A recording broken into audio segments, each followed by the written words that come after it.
Thank you all for being here this morning, or as it is 12, it's the afternoon. Thank you for heating up the tent a bit because it's getting nice and comfortable here. Louisa was freezing until now, so thank you for that. Thank you for sitting with us in this session. We're going to absolutely make time for a Q&A, so we're going to have a roving mic going around. We have 4 amazing speakers on stage, and that's going to be an issue because we only have an hour. So I'm already going to say sorry. Can you bring up the other slide just for Groundswell as a background? Because we're going to go to these slides as well, but I don't want to have them up for the whole time. And the issue always with these kind of sessions is that we're going to go into a rabbit hole and then we don't have time. And then I'm going to be the annoying timekeeper that interrupts and says, let's continue to go and let's go to the next question, etc.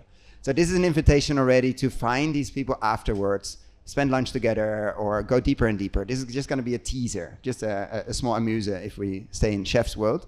I'm Koen van Seijen. I'm going to be your host of today, moderating. I'm extremely fortunate to have been in this space for about 15 years. Not a farming background. Don't ask me any very complicated farming questions. I might be able to find you a farmer that has some solutions, but that's beyond me. But I've been fortunate enough to have many people, builders in the space, people that are building companies, investment funds, many farmers on our podcast that we've been hosting for the last 8.5 years. Completely started as an accident of a good way to put a microphone in front of someone and spend an hour together and talk about the space. That was literally it. Press record and people say yes to a podcast, and they don't say yes if you say, can we please spend an hour brainstorming about my role in the space because I'm busy. But if you say I have a podcast, suddenly people say yes, of course. That got a bit out of control, and we're now 380 episodes in, talking about the role of money, investing in this amazing transition. Not because I think it's the most important thing in the world, but because I think, and I see, and like many things actually in the regen space, money is a great tool, very powerful tool, very destructive tool. Technology is as well, we'll get to that. And let's say the extractive agriculture world, for all the reasons we know, is very good at using money. And we are not so good at using money. So I think we need to learn the language. We need to see the strengths and weaknesses and use it to our advantages. If you want to, I'm not forcing anybody, obviously, to take investments or do things like that. But there is a powerful tool out there that we can use if we want to. And we've been discussing that for almost 400 episodes and probably another 1,000 to go, because there's so many stories to tell. And the sector has really grown since then. A number of people here in the room, actually, we've had on the show. So thank you so much for your time if you're one of those. And with that, I'm going to introduce the panel. What we're going to do, very briefly, do a short intro because you might not know who is on stage here. I told them 1 or 2 sentences, which never is the case. I'm going to cut off at some point. And then we're going to go into a few slides of Ish, who's the only scientist on the panel here, so she's allowed to have slides and some visuals for you. And then we're going to talk a bit about what we see in technology, and specifically AI, for farmers. Like what's really, because the excitement is enormous. Like everyone seems to put AI anywhere. I joked in our pre-conversation, including dog food. But there is something there. And the question is, we're not going to get to the bottom, obviously, but we just saw John Kemp actually releasing a beta version of his AI agronomist, just saying. He was here last year. And so something is happening, and there's an excitement in the tech world we haven't seen in a long time. There's an excitement in the natural, let's say, capital world or the natural ecosystem world we haven't seen in a long time, but it also feels like a lot of buzz and hot air. So we'll get to some of those points in this session. So for now, thank you all. We have a standing in the back. Even we have some seats if you need to sit down, probably in the middle, so maybe scoop in a bit. And if you need that, and please switch off your phone if you happen to not have done that yet. And let's get going. So we have Louisa first on my left here, who has been following the space for quite a while. So a short introduction, and then we'll keep going and we'll get back to the topic of today. Great, thank you. Yeah, hi, I'm Louisa Burwood-Taylor. My background is actually financial journalism, so I covered various different financial markets across the globe until 2013, when I was the founding editor of the first publication to focus on investing in agriculture. And then a few years later, I focused much more in on ag tech. So I've really been tracking ag tech since about 2015. And I work for AgFunder, which is a venture firm investing in the space.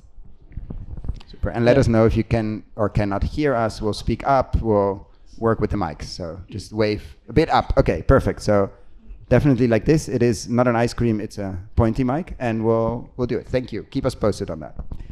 Well, honored to be here. I'm Maarten van Dam, wearing two hats for this occasion. The first hat is being a partner at PIMWIMIC, Put Your Money Where Your Meaning Is, investment cooperative, together with my colleagues Peter and Sophie.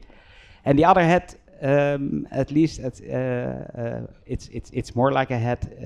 I live at the farm, which is regenerative permaculture, and 26-hectare farm, which I started 5 years ago. It's not only me, it's also my wife. She's there. You can have all a look to my wife. No, she doesn't like that one.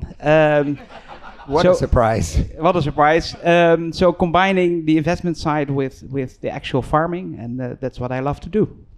Yeah, and just a small anecdote there. We had a great conversation on your farm, so not to plug the podcast, but what I took away from that is there are very few people wearing those two hats and are so focused on the numbers. And I'm saying that in a good way. Like Maarten really said, we need to, in the Dutch context, figure out what it means to transition a hectare of this type of farmland into what we would like to see. Like, what are the FTE hours needed? Or how does the spreadsheet look like? Because surprisingly, from the finance world, if we come into this space, those spreadsheets are not there. Like, what are limited? Like, what does it look like from a 26 hectares? And they're doing all the trials and tests and keep all that data so others can do similar ones on a much bigger scale. So keeping that data and keeping the books basically is a crucial role. And we had a really fun conversation on that.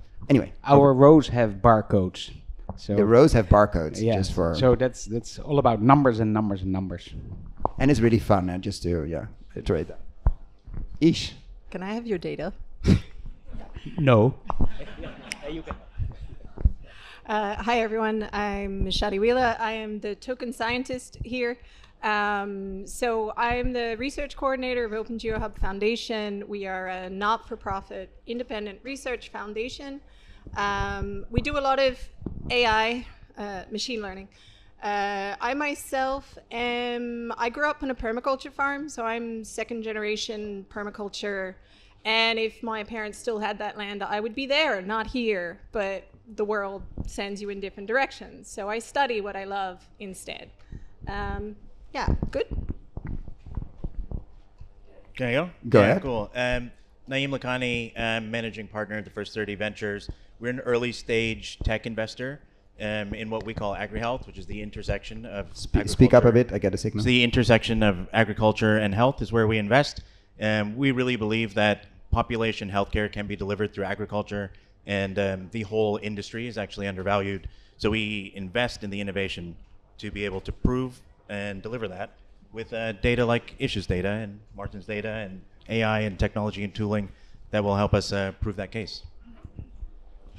And if you were all at the session previously, I think at 10 on, there are so many parallel sessions, which is always Groundswell. If it's your first time, you get overwhelmed because you want to go to 10 things and they happen at the same time.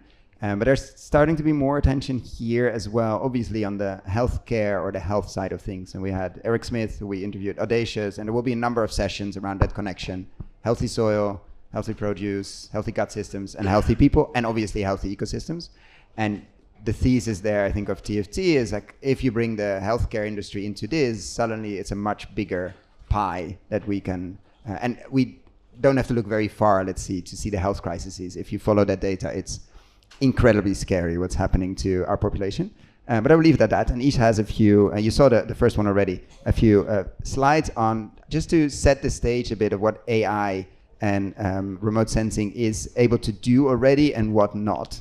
If you, like, I used to like to call Ish our BS radar for AI and remote sensing. Every time I get approached by a company or, because we also run an investment syndicate, Generation Re, hence the PIN, and we get a lot of decks that promise the world and the stars and beyond, and unicorns, etc. And then I usually send it to Ish, and then she's like, yeah, that can be done open source like that.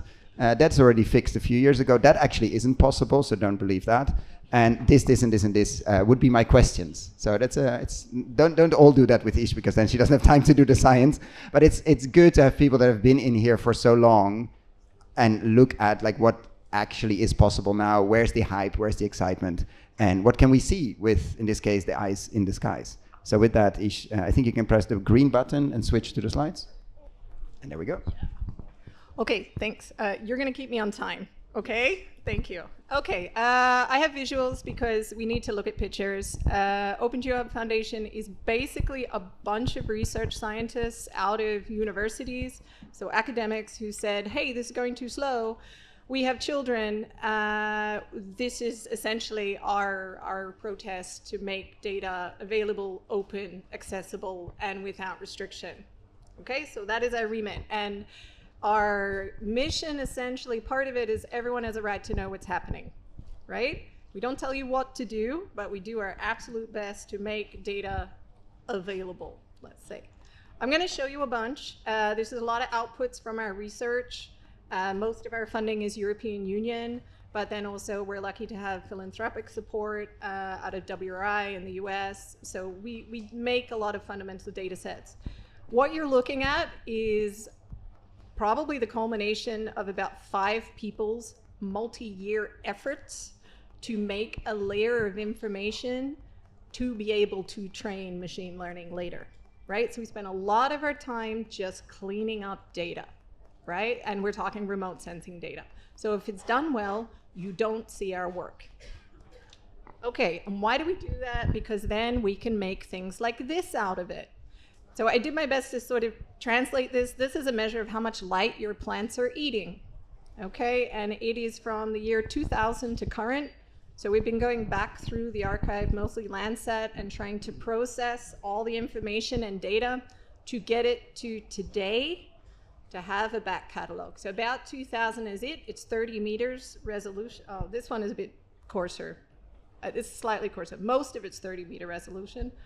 And this is just potential fat bar, so how much light the plants would eat if no one messed with it, and then how much they're actually eating. So the red line shows just we pull a point out, someplace that's accumulating plants again, and they are using the available light up to what they could. And down on the bottom is a place, well, they've cleared the primary forest and they've switched it into some sort of agriculture. Given where it is, it's probably pasture. Okay? This is done with machine learning. So this is carbon dioxide becoming sugar. So gross primary productivity. I love the titles, by the way. These are non-scientific titles. You spend a lot of time on this. Yeah. I'm trying. Very good. Yes. No, like this is not like making it digestible, literally, for all of us, or at least me. Yeah. So all this data is produced and released. It's scientifically documented. The code is open and reproducible, accessible. So any other science or group or company can go in, dig it, remake it, see where it is, improve it, right? This is not finished. It's just a start. And down the bottom, we've extracted actually a particular field from a particular farm. And you know the farm, I don't really know. In Belgium, yeah. Okay. A specific farm in Belgium that participated in a conference we did, and we asked them for the farmers to come, please share your data points in terms of your location, and then just to see what we can already see from space, basically. Yeah, so you probably can't read the edge very well, but what it is a time series of gross primary productivity, and it is gaining that red line there. It gains about 1.5 grams per meter squared per day between 2000 to 2024. So this is like the long-term trend on this particular field. And that's the kind of stuff that's in the remote sensing record already, right? It's there. The picture has been taken. The data is there. We're hunting through and we're trying to pull out the right signals, right? And what that translates to is maybe about an extra roughly 5.5 tons of carbon dioxide or carbon becoming sugar. And then that will be partitioned between respiration, biomass, some out the roots, etc. That gets you to net primary productivity. All right. Some of the other work we do, like comparing an investment, so a land investment, to the neighborhood. Right? How does it perform in terms of biophysical metrics compared to the surrounding area? So it's the kind of work that it's similar to the data you just saw. It's just a different way to look at the time series and a classification out of one of the SDG indicators. Yeah. And this is a record of tillage for the last 20-something years on everybody's fields, everywhere. It's all in the record. It's there. I see some people looking scared now. Like, yeah, we can see that and track that. But the question is, what do we do with it? Well, we don't. We just put it available. I know. I'm sorry, the general we. I was saying society as a whole. Like, we can. There's policy that could be made on top of this, or not. Yeah, there is. Some of the scientists in our wider research groups with universities, some scientists get quite nervous because their maps and their data starts being used to populate like carbon tax and things like that, and we start getting very uncomfortable at that point. But why? I think because policymakers like maps in 3 colors. 2 is better, and yeah, as soon as you draw a line straight down something, you're like, no, it's always a gray. So the human element and the scientists feel it's quite unfair and it's not well interpreted. Probably scientists have to get better at policy. That's why. Okay, but I should hurry up. Yeah, but let's say a minute. Sorry? 1 minute. Oh shit. We can spend hours on this. Obviously, if you want to, there's so much work they've done on things, and this is almost just playing around, which is funny. It is fun. Yeah. Yes. So this is long-term trend in the normalized difference vegetation index, bloody, bloody, bloody, blah. It's an index that makes it comparable field to field. This is a picture of pretty much where we're sitting. And green means over the last 20 years, things are getting more green.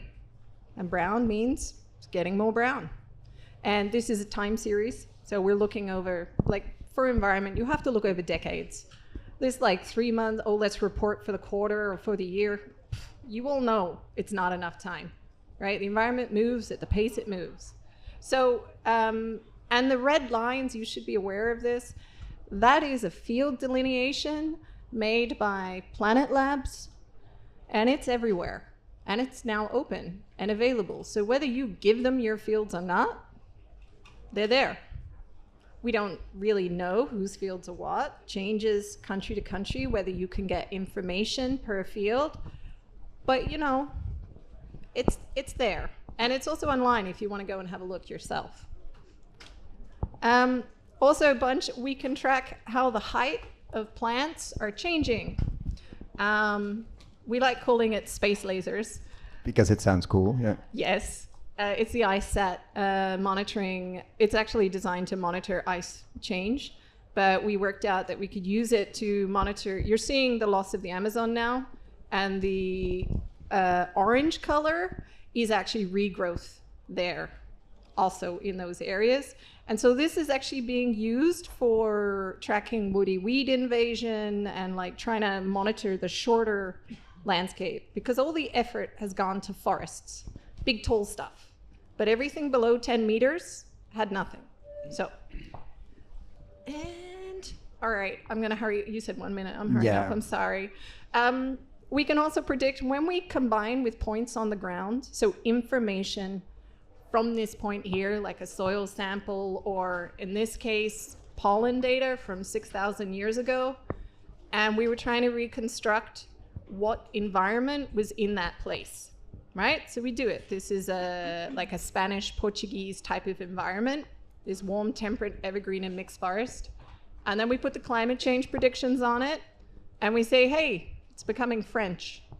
I wonder how the French are going to feel about this. Is it a refugee, like refugee plants, or are they invasive plants? So basically looking forward, which I think for any farmer and any investor is fundamental. Like, does it make sense to plant these things here or not for the next decades? Because we don't know, but we can make an educated guess if a chestnut has merit here or not. Yes, it's all publicly available. And then the last one, we do the last one. It is the last one. Perfect. Okay, we just a few days ago released the Soil Health Data Cube for Europe. This compiles all the open soil data points in Europe, and also we've obtained a lot of government inventories, including the UK's, thank you, which are on data sharing. So we can't share points, but we can show it to the model. We make the outputs unrestricted, and then we go from there. So this is very fresh, and there's a lot of things wrong with it. So if you go digging, please let us know where it's broken and doesn't work.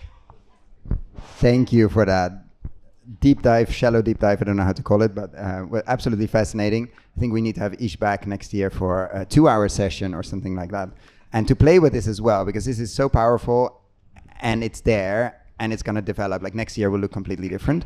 I think that's a very good bridge to a lot of the technology movement and hype we see. And I wanted to ask a question to everyone in the panel, actually, and we're going to then open it up as well. What has been the most hopeful, most exciting thing you've seen that you really see like, oh, wow, this is something within all the noise that really, really excites you as a journalist and partly investor and farmer, and of course investor as well. And we just go, whoever wants to go first. Louisa, kick us off. Okay, great. Yeah, so when I first started covering this back in 2014, the main kind of hype and excitement was around soil sensors and drones. And a lot of these tools were essentially capturing data. And then, as I'm sure many people in the room know, farmers were inundated with data and couldn't really do much with it. So I think what's happened now, and you know, a few years later, you started to introduce the idea of AI and predictive analytics, and again, it was falling short. I think today what's exciting is that a lot of it is actually working. Obviously, there's some caution, and we can talk a bit more about that in a bit. But I think it's exciting that it's here. I wouldn't necessarily say it's a hype. I think the hype was maybe earlier when it was not actually working and doing its job. And another exciting area, which we might not be speaking so much about, is robotics. There's a lot of companies that are doing really well with robotics, particularly in the US. Autonomous weeders, not using chemicals and so on. Computer vision has come a really, really long way. And this is not just the case for large-scale farms as well. We're starting to see it in emerging markets on small scale as well. Yeah, which partly could be unlocked by AI as well. Like Yes. a lot of these robotics have visuals on them or cameras, etc., that need to make sure they don't drive into a ditch or keep weeding and things like that. Yeah, it's all backed by AI. It's all autonomous, and computer vision is AI. Which maybe wasn't possible 5 years ago. Right, exactly, yeah. And you, Maarten, what have you seen? I mean, of course, the two hats, you're investing in these things and you're using them real day, which probably like every day, which there's a gap of what you see in a pitch deck and what you can actually use on your farm. What has been exciting to you over the last months or maybe this year? I mean, it feels like everything is moving so fast. Let's say the last months. What excites you on the tech side, and specifically if that's the case on the AI side? Well, first of all, AI is not a silver bullet.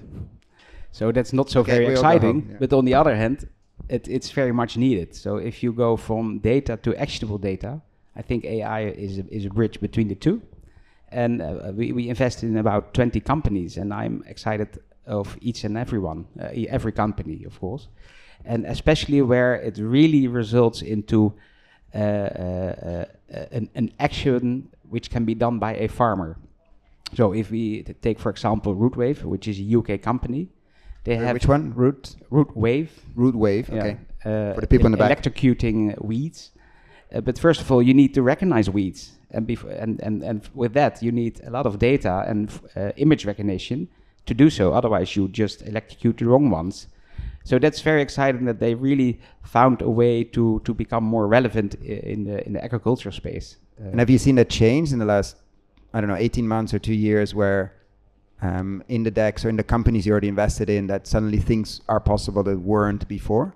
Yeah, I think so. First, it was really about collecting data. That was the holy grail. The more, the better. But then what? Then you have a whole bunch of data, and then you need to convert that into actions. Well, I think in the last 1 or 2 years, we have made some substantial steps, or we just are investing in them. But we have seen a certain growth in that, yeah, for sure. And Naeem, let's jump over Ish, and now we get back to Ish. What excites you in the investments you've been making and the things you're looking at in terms of the data wave and what to actually do with it, actionable? Because again, what you said, we've been collecting. Actually in agriculture, not that much compared to other sectors, but we need a lot of it to train models. What have you seen in the last 18 months? mean, there is clearly a lot of data. As you've seen, there is a lot of collection. So I will say two things. I think it's incredibly powerful to give power back to the data owner and in this case, a practitioner or the farmer. And when you have complex data like that, you need to be incredibly bright to interrogate it and then understand what's happening and then try and make a decision based on that. AI is now helping us to do that. You can interrogate this and make decisions without having to talk to a bunch of scientists, and Ish only has so much time, as Koen mentioned. We can't all give her a call, but you can now interrogate the data better. So that's one thing. I think the ability to use the data, kind of as Maarten mentioned. When you say interrogate, is that interaction with instead of what does talking this to mean? Yeah. And we're getting to the point where you can literally just ask that. Take your map and put it in ChatGPT or your model of choice and just say, what does this mean? And you will get something back from that, and that's something you can just immediately interact with. So your data is now empowering you to do something without having to interact with so many other actors, where then it either dilutes your data or decision making. I think that's incredibly powerful, one part of it. From our personal investing perspective, I mean, because we think about the dots that are being connected between soil health, plant health, animal health, and human health, incredibly difficult problem. AI is helping bring these things together. So the data and the interpretation to do that. One of our portfolio companies here, Antler Bio, I mean, one thing we say about what they do is giving a voice to the cow. I mean, there's a lot of data that we can then use and interpret and understand what's happening in the animal, and therefore we can then make practice change, improve animal welfare, improve output and productivity, ultimately delivering a better product to humans. That is not possible previously, but with technology today, we can see things like that. So we're excited about the ability to understand soil better, to actually give plants a voice and animals a voice, and then ultimately benefit humans with that information. Yeah, I remember someone mentioning on the podcast, we always ask a question, what would you do if you had a magic power, like a magic wand to change one thing? And he or she, I don't remember, said, I would love to have a harvest every week. So I have a feedback loop that I can actually iterate and see and make changes. And I think the sensors coming out now and a lot of these give us that potential, maybe not immediately, but to know, almost give a voice to the grass and see how it's doing. Of course, with observation, we can get pretty far, but we can only get so far. And that can be a nice addition to that. Or how are the trees doing? Are they suffering? Or what are they missing, actually? And extremely capable farmers are able to do that, but we don't have so many. We saw just in the EADA tent, a research, I think it's no-till is under 5% in Europe, and in cover crops are under 5% as well in terms of land. So we have a lot of space to grow into. But Ish, what about you? What excites you? I've asked your partner in crime on the podcast not so long ago, partner in life as well, about this AI, and he was like, yeah, because he does a lot of this stuff as well. And he was like, yeah, I hoped it was further now. Like, it can do some very nice mapping, but I still have to do most of the coding myself because it is clunky and it's not there. But it's getting there-ish, more or less. So what in like asking you, what excites you being knee deep in this stuff? Okay, so two things. First, to answer your question, and then what actually excites me. So to answer your question, I mean, we have the privilege to get to see the research coal face of this, like ChatGPT to Geo, the natural language interrogation of spatial data, and it's really exciting. But I have to say, it's not there yet, and maybe it's going to take 6 months. Maybe it's going to take years. I hope it doesn't take years. What we see so far is that it just makes the kind of mistakes that I wouldn't want most people to see, right? It'll just, because it's a weakness of the language models, they're not factually constrained, most of them, and it will just plain in the face tell you, your pH is 4.5, you have an alkaline soil, and you should plant these crops, right? And then you say, are you sure? And it says no. Yeah, probably. Yeah. At that point, I stopped. I'm like, okay, it's not there yet. But in terms of if you constrain very carefully the space... Microphone, yeah. Sorry? If you constrain the microphone. If you constrain very carefully the space that the LLMs, the language models, are allowed to interrogate, so if you really set it up, then it's working, but it's quite fragile. So I'd almost say not yet for general consumption, only people who know, hey, 4.5 is not alkaline, right? And I'm very curious. I don't know if people have played with it. Maybe you can speak up later with the new AI agronomist of John Kemp, and only fed, I think, with his interviews and the papers and books he likes. So there is constraint there, but still, again, you don't want people to make farm management decisions tomorrow or today based on what the AI tool of John Kemp said. So I'm curious with. I don't know enough about it.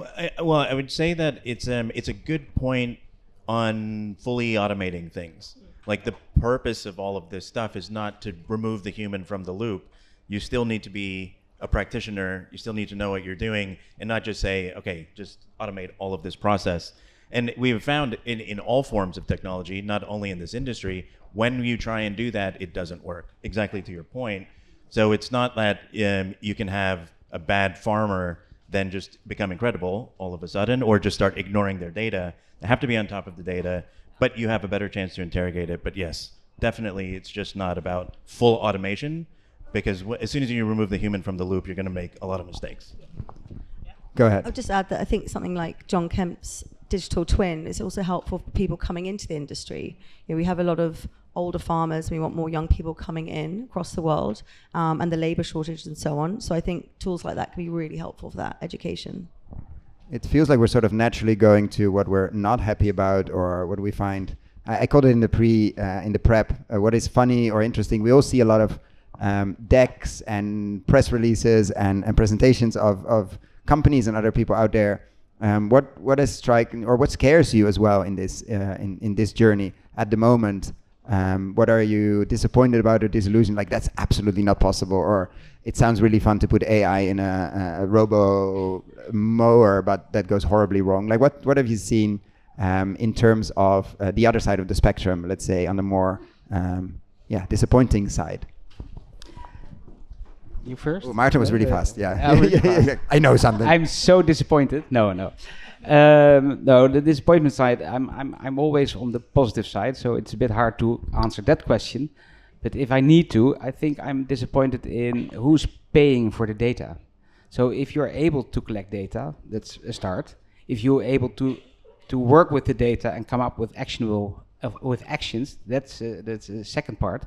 But then again, the market should be willing to pay for that, and whoever is paying, that's fine.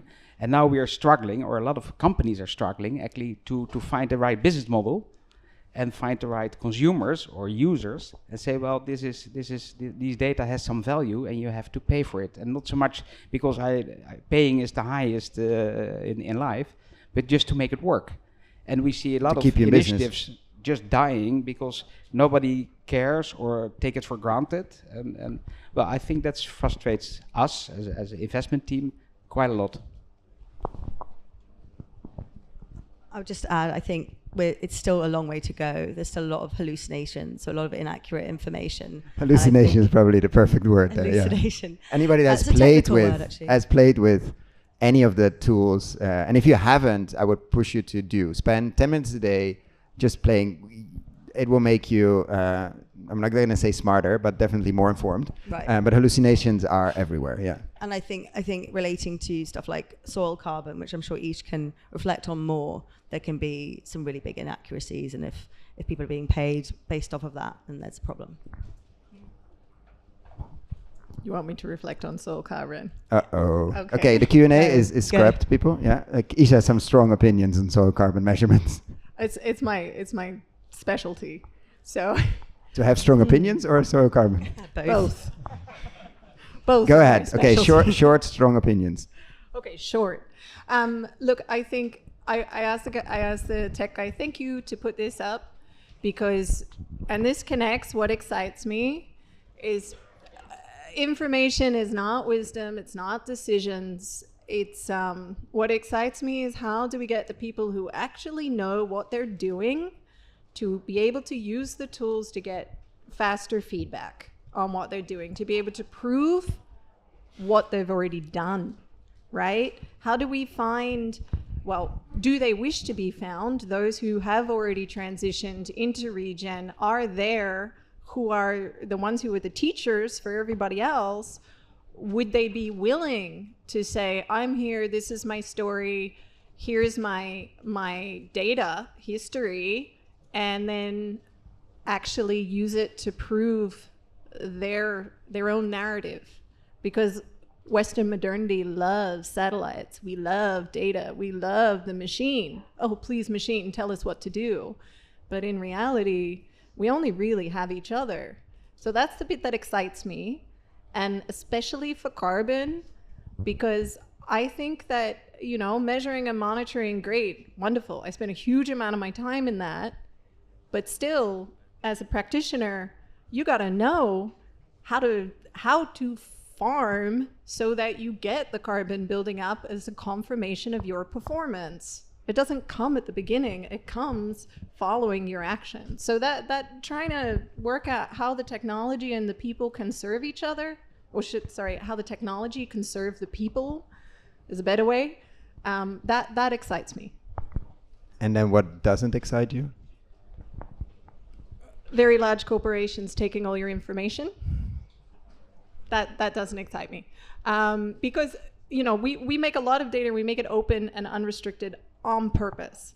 Sorry, I know, like, there is a model for people to pay for data and information, but as scientists, we're sort of like, no, common good, and we're already paid by the taxpayer.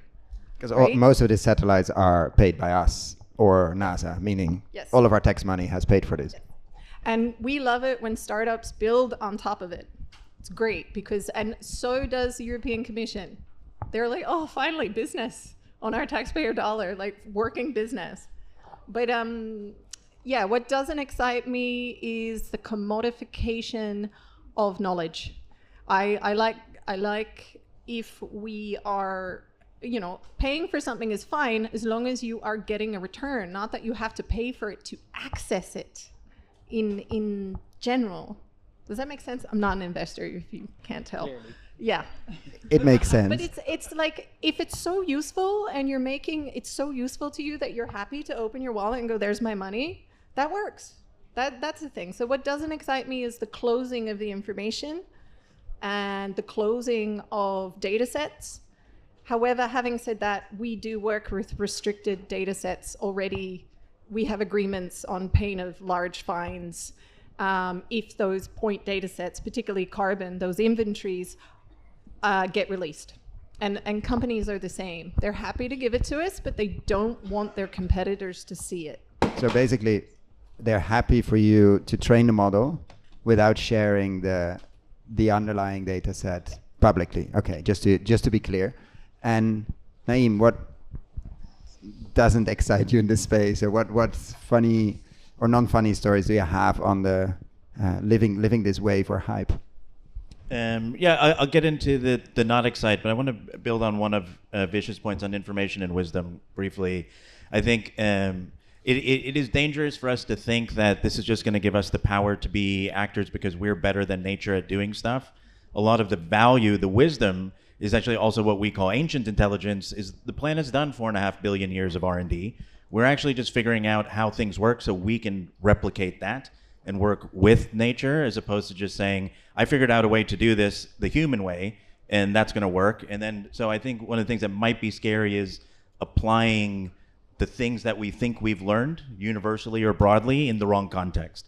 That is the thing that would be scary. So it is very context dependent. You probably hear it in different tents across these 2 days as well. Context is everything. So it is scary to misinterpret, it's kind of to your point, and just think we can do it better and not pay attention to how it all got here in the first place, which wasn't us. We came later, and then we learned, or started to learn, and we are starting to learn how things worked, and that's the wisdom bit, is actually understanding how the planet worked in the first place. So that's just to build on that point. We have a company coming into our portfolio that's doing some interesting work with robotics. For a lot of people who need to do sampling, I mean, it's a human cost. You go out, you take a sample, you send it to a lab, you get it back. What would make that easier? A robot dog. They don't cost that much anymore. The dog can go take a sample from the leaf, and you're even getting miniaturization of technology that you can do the lab test on the farm. You're no longer sending it to a lab. That's really cool. I don't know what 1,000 robot dogs running around a farm is going to look like, but I'm probably going to be scared of that. Black Mirror.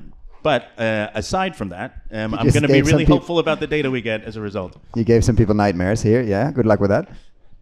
But that's the robot wave is there and is coming, and we better mentally prepare for that, and not saying we should have 1,000 robot dogs running around the field, obviously. We were reflecting on the way here. I don't know if you wanted to go as deep as we did, but about a slightly dystopian future where you've got these very large private equity-owned farms that are going to be using as much technology as possible to make as much money as possible from those farms. A lot of them will be incredibly automated, and I think humans will be cut out quite significantly. And do you think that will work? Like from an ecosystem perspective? If it's regen, it'll work. Yeah, but I'm not sure they'll be doing it regen-wise. I'm not sure. I think it's a good one to open up now. On this slightly dystopian note, we have an amazing Groundswell system. Thank you again for the tech, by the way, as well, and all the team here to make these things possible. So if you raise your hands, I'm going to take a few and we'll guide you through it, which of course is going to be awkward because we're going to have too many questions, I think. But if you can stand up, please, as well, and speak in the mic. And I see Didi in the back. Hi, thank you. Water everywhere, but not a drop to drink. When I listen to this topic, I'd almost say the modern version would be data everywhere, but how much is making a difference? And, at a time when we've got sort of critical issues going on in the world with collapse of biodiversity and climate change and all these sorts of things, when you bring AI in, which is a very powerful tool, using, I think I heard 10 times as much energy or water to cool down servers for every search you do, it's already creating significant demands on our resources at a time when we need to really work fast on solving problems and repairing things. So if we've got lots of different companies doing possibly similar things, not working together, etc., how can this sort of be harnessed effectively and used to our real benefit rather than to the benefit of people that want to line their pockets? Who wants to jump in? I mean, we can both do it. You go first, though. Okay, I'll be short. I'll try. Good question, thank you. In terms of energy usage, we use, as Open GeoHub, we run our own computing center. We use about as much as a standard Dutch street of houses in a year. And that's to make global data, 20-something years, I understand the energy argument. The bulk of that energy is not used for things like this. It's used for, like what I do with my kids on ChatGPT and make a storybook for the night, making gifs of cats. We use it a lot. It does have a cost. And when it comes to things like that, I'm like, yeah, some energy is really worth spending. And I would say in this topic, it's worth it. But well, I would say the energy conversation is also just a snapshot. There was a time not too long ago when a computer was a building and needed to be plugged in. You now walk around with a phone that has more computing power than that and lasts you all day. So like it is a point in time where it takes that kind of energy. It's not going to always take that type of energy, I say, is one thing. The other thing on the hopeful side is if you think about it as an aggregate of systems problems, then you can get a lot more out of it. The reward function in ag, let's say, as a farmer, is you're trying to sell a product, get as much as you can for it, to get as much biomass as you can at the lowest cost and have a buyer. It's a very reductive way to look at what you actually do as a steward of the land and selling a crop. But if you then say, let's add another reward system into that, and another reward function, and that's healthcare. I'm actually improving human health, and all the other systems that integrate into the process of what you're doing on the land, including biodiversity and all these other things that we need to improve. We now have the ability to look at the value of all these integrated, aggregated systems, and that's well worth the energy cost today, and it will certainly be worth the energy cost in the future. Maybe, I think it's a fair question. So let's take this energy consumption into account as well. So what was not so good from the conventional farming is that we only focused on one aspect, the income generated by food, but we forgot about all the collateral damages or the actual cost. So if we think about in terms of true cost, true accounting, true price, I think the energy consumption for whatever data company is working, I think it should just be included. And then we can have an open discussion, is it worth, like you said, is it worth because there's so much benefit to it? Or is the means even worse than the whatever? I know where you're going, but I don't know the word. Yeah. Thank you for that. Didi in the back, I see. Behind you. Yeah.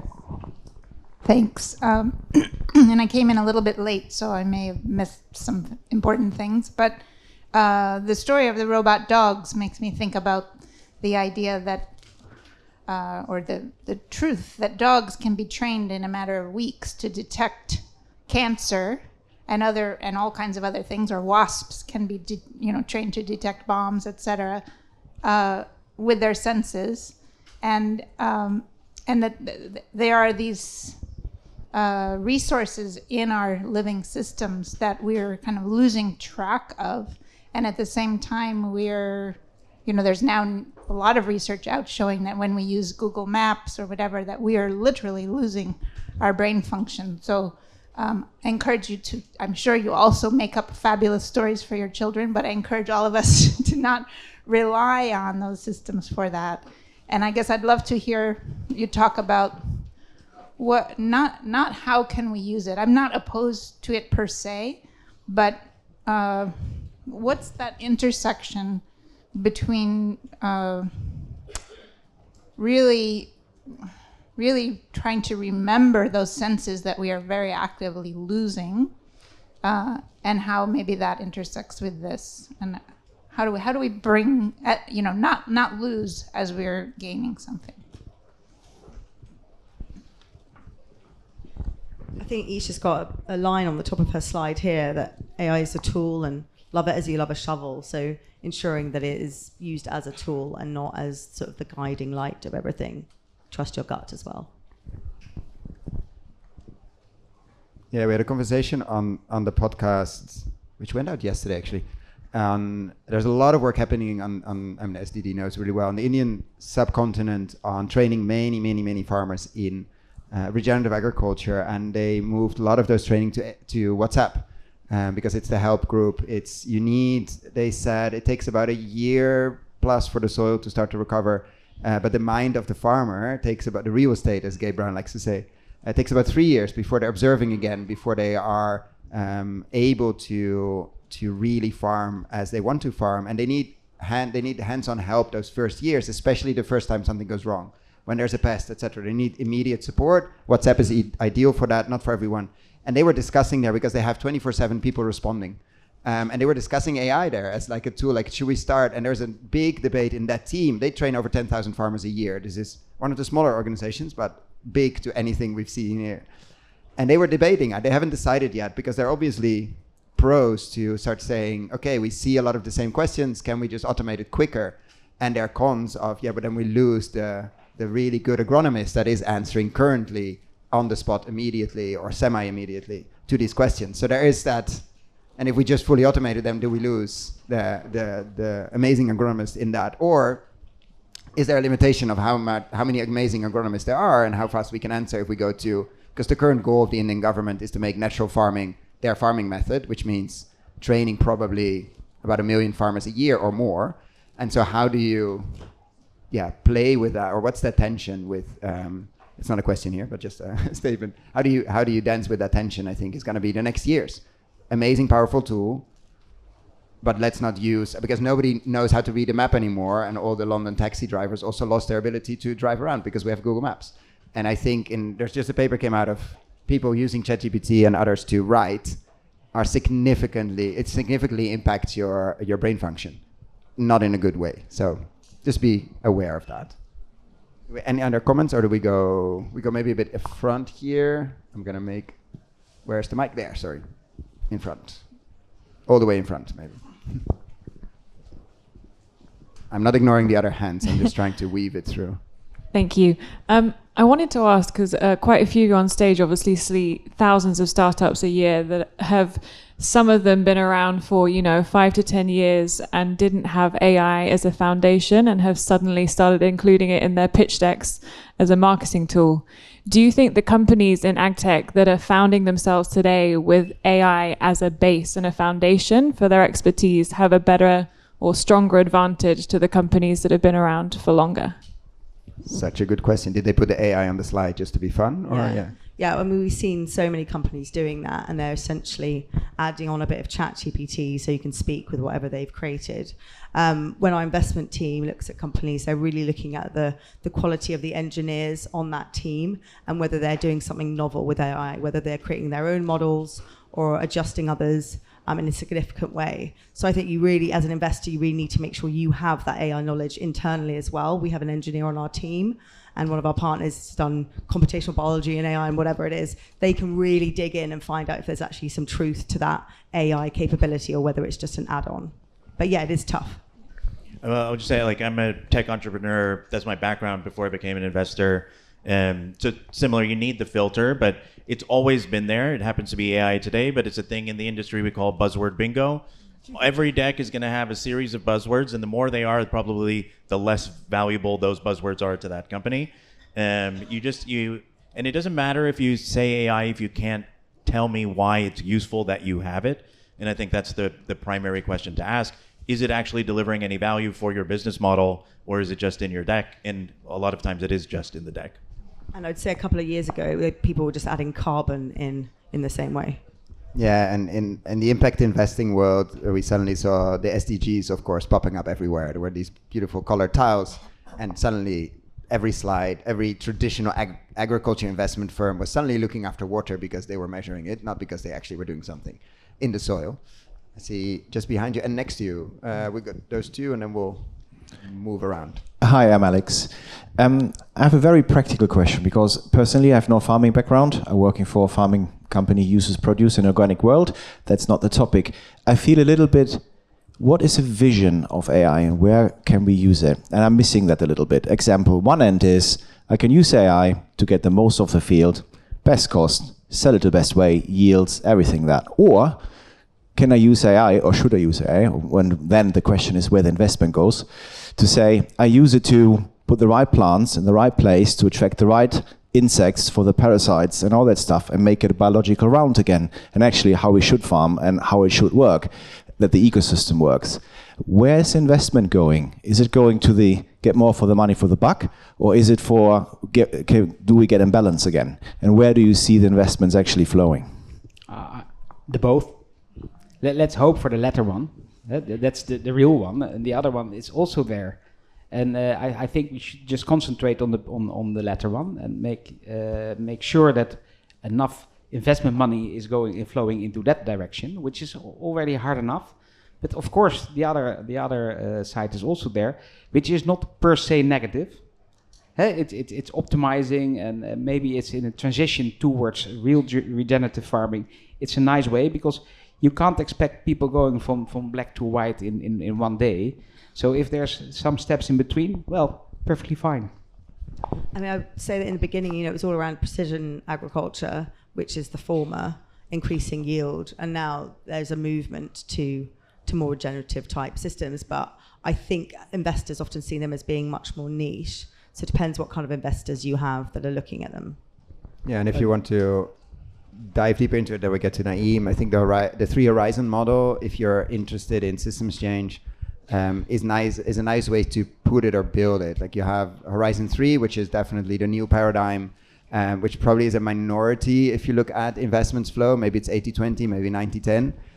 You have Horizon 1, which is where we currently are, and you have Horizon 2, which is sort of an incrementally better, but it could go towards Horizon 3 and actually disrupt, or it just keeps Horizon 1, the current system, longer in place. And that's always, I think, the decision. Like, do we keep an unhealthy system limping a bit longer, or do we have that? And that nobody knows, but at least as a framing, if you're interested in that, if you're not into it, don't Google it.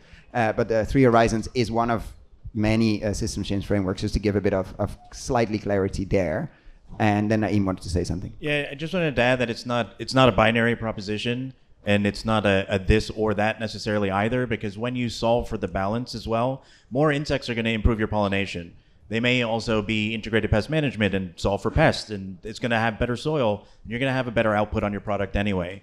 So just because we've collectively as a society for the moment decided that capitalism is the best way, we're going to have capitalism, we're going to use currency to exchange energy, and that's the way we look at value, fine. But there is value in this, and so it's not, I want to get the insects because I'm trying to fix the planet. The insects are also fixing your field, and they are going to give you a better product at the end of the day. So it's not a this or that to me, but the data, that's why it's important, and the AI will help us actually visibly understand that and look at these different systems and the value proposition, the rewards you get.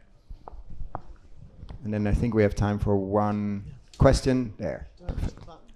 Just speak. Can you hear me? Can everyone hear me? Yes. Hi, I'm Gil and Dobie from Grow Up Farms. We grow lettuce indoors, and you can buy lettuce in supermarkets around the country. One of the things that I really was a really good thing was last week that the government have suddenly taken an interest in agri-tech, and that the industrial strategy includes agri-tech In the UK, just in context. In the UK. So perhaps, I don't know if anyone in the audience have actually seen that, but I've been lobbying that for months and months and emailing the government for months and months. Do you think that anyone that may be close to it knows anything about it?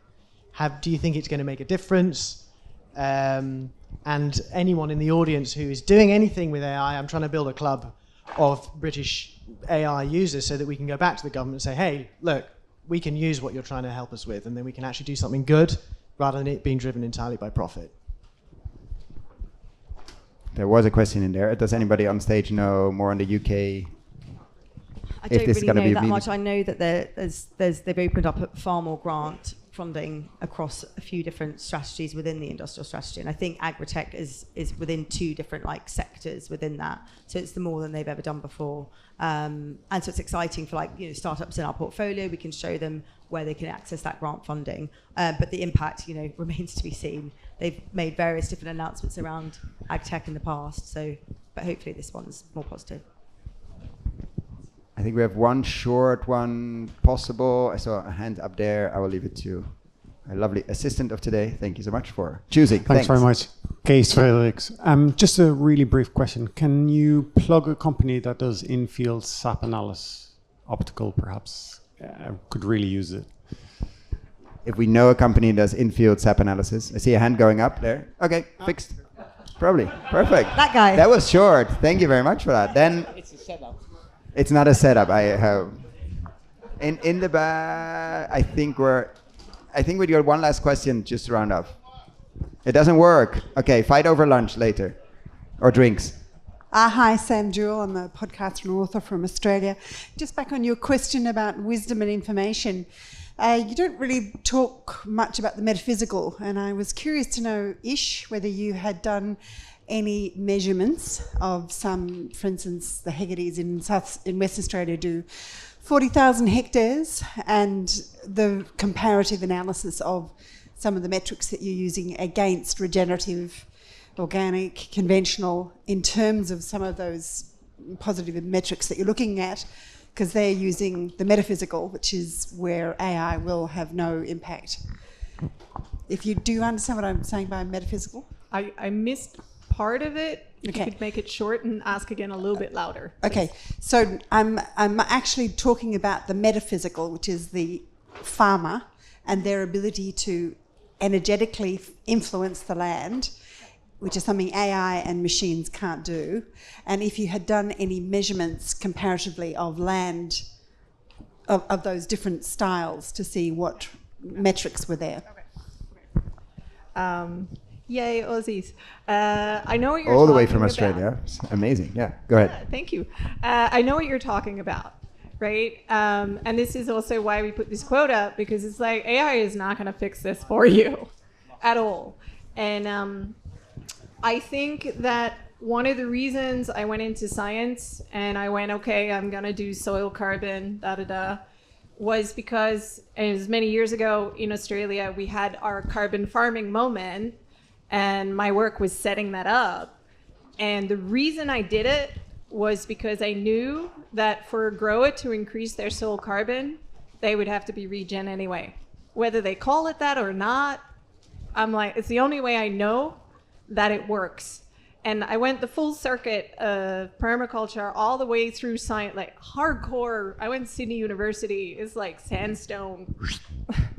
All the way through. And I did the full circle and went, yeah, they call it different words. They have a different way to explain it, but everyone is looking at the same thing. So I don't mind whether it's called metaphysics, energy, this, that. You see it in the outcomes, and I think that matters. And it's also why I think the AI is a tool. I think it's a tool, and use it as such. And with that, thank you so much for being here. And I know it wasn't easy competing with Gay Brown in a big tub, but I think we did pretty well. Join me in a round of applause for my amazing panelists, for amazing questions, and for you being here.